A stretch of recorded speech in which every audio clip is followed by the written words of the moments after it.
Hi, I'm Dick Wagner. Welcome to the Crest Network video series. Today, I want to talk to you about what a no is worth in the sales process. That's no, N-O. What's that worth in your sales efforts? Well, the real short and simple of it is that you need to work toward and encourage your prospects to say no because they're naturally inclined to say no anyway. And they don't expect the salesman to try to get you to say no. So it's really ideal to put yourself in a position where you think and expect and hope that they'll tell you no, at least in the initial interaction. The fact is, we're going to do a little math here and identify what a no is worth in terms of dollar concept. If for you as the salesperson, every sale you make is worth $100, and you know that you have to do 5 presentations to get one of those clients sold, well, that's real easy. It takes 4 no's to get one sale. And so you divide that 4 into 100, and it's real simple math. Each no that you get is worth 25 bucks. In other words, if you go out during the day and you have scheduled 5 presentations, and you know based on past experience that 4 out of the 5 are going to tell you no, then it's real easy math. Each no is worth 25 bucks. And it's okay to get a no. There's nothing wrong with getting a no up front. Every time you make a sales presentation, you effectively earn 25 bucks. Since we know that typically after the 4th presentation, you're going to sell the 5th one and then put that $100 bonus or commission in your pocket. Think about this. If everybody said yes, you wouldn't be needed. If everybody said yes, there just simply isn't the need for a salesperson. And if there's not a need for a salesperson, and you're watching this as a marketer or a salesperson, the fact is you wouldn't have a job. There would be no reason to try and have you attempt to get people to buy. They're just automatically going to say yes. So encouraging the no's, understanding why you want a no and what that means effectively keeps you in a job. There are a couple kinds of no's out there. N-O. It's easier to resist at the beginning than at the end. Leonardo da Vinci said that. Yeah, at least that's what's claimed. Remember, it's easier to resist at the beginning than at the end. In the sales process, early no's where you take them, you digest them, you refute them appropriately. At that point, you can move toward the ultimate sale. It's easy for some gatekeeper to say, nope, not interested, right immediately when you go to see them.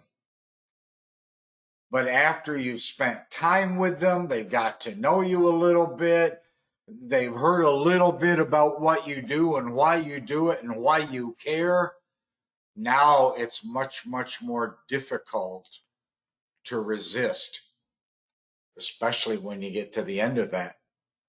road of talking. The generic no is typically based on their bogus comments.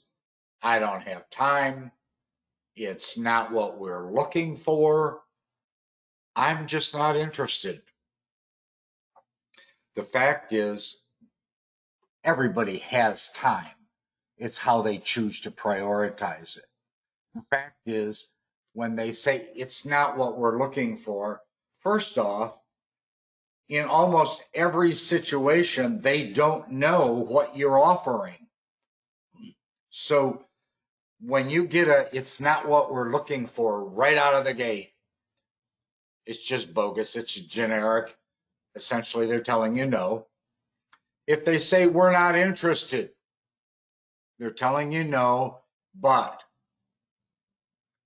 they're telling you no without knowing exactly what it is you have to offer. Remember, when you walk in the door and talk to that gatekeeper, especially if they don't know you, they can't legitimately say, I'm not interested, or it's not what we're looking for, because the fact is they have no clue what you're offering. What they're really objecting to is giving you their time. They're objecting to giving you their attention. You have not established any credibility with them and any trust. And how many times has it been said? People buy from people they trust.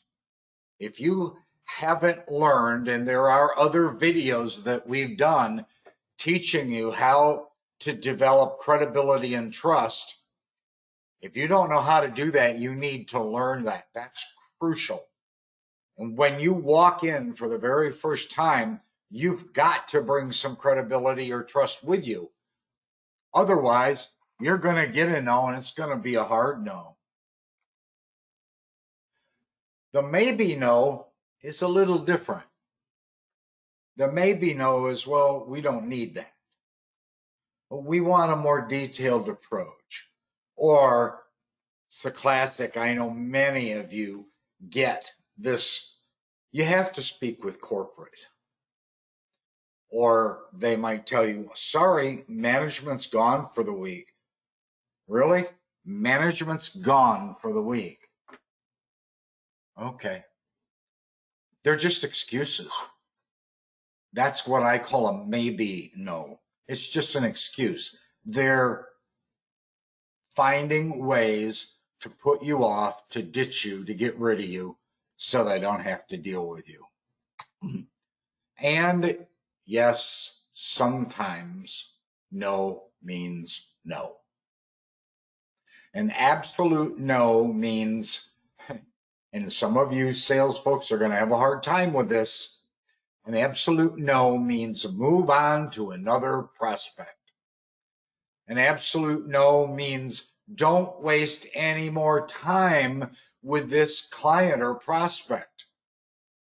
And then an absolute no means, and some salespeople shake their head when they hear this, go back in 6 months or 12 months or 9 months.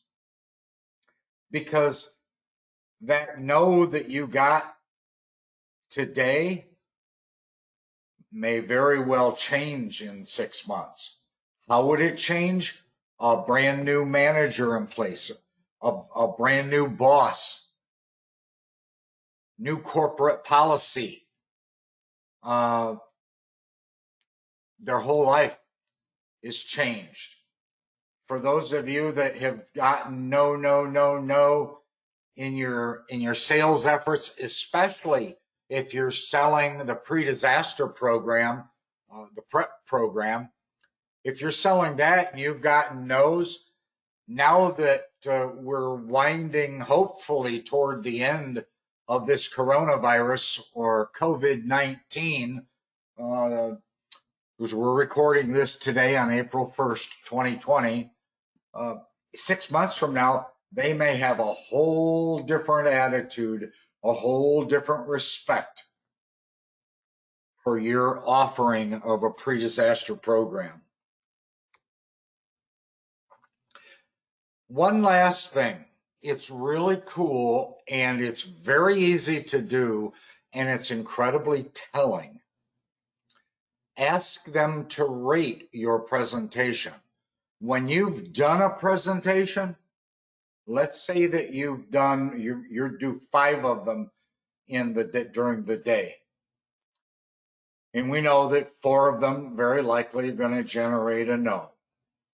But what I'd really like you to do is after every single proposal, ask them to rate your presentation.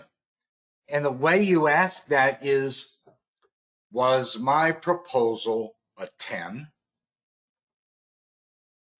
If they say something, well, maybe I would give it a 5.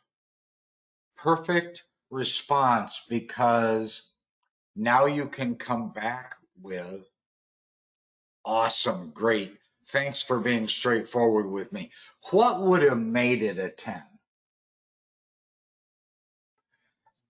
There's an open-ended question that, because there's no threat, there's no fear of anything on the part of the prospect, you have a very, very good chance of them telling you what would make it a 10. They can't say in a pre-disaster program, well, it would have been a 10 if it was free, because it is free. So this is a perfect way to extract legitimate excuses, legitimate answers, legitimate reasons when you ask them what would have made it a 10. I'm Dick Wagner. Thanks so much for watching. This was entitled, What is No Worth in the Sales Process? Talk to you next time. Bye-bye.